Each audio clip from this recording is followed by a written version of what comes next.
S'il y a bien un objet dont les Allemands de l'Est sont nostalgiques, c'est bien la Trabant. 25 ans après la chute du mur de Berlin, la toute petite voiture est autant adulée aujourd'hui qu'elle était critiquée hier.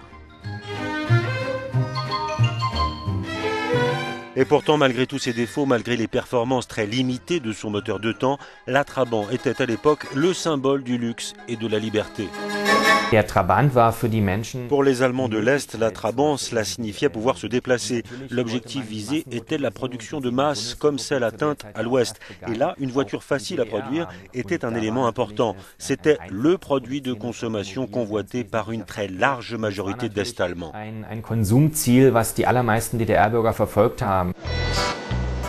La première Trabant sort de l'usine en 58 et avec son châssis en acier, elle est assez moderne pour les standards de son époque. La carrosserie de la petite voiture est par contre un composite d'un genre nouveau, un mélange de bakélite et d'étoffe pressée qui font que très vite la Trabant est surnommée la voiture en carton. Le modèle le plus connu est la Trabant 601, sortie en 1964 et produite à 6 millions d'exemplaires.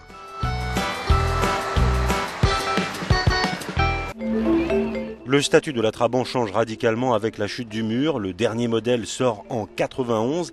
La Trabant est alors un souvenir du passé, en passe de devenir un objet de collection.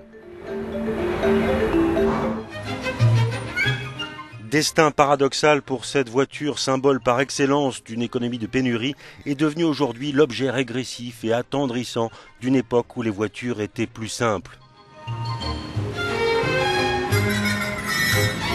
The brakes. The brakes are not from 2014. Les freins sont capricieux, le 2 temps crachote et pourtant tout le monde rêve encore de l'essayer.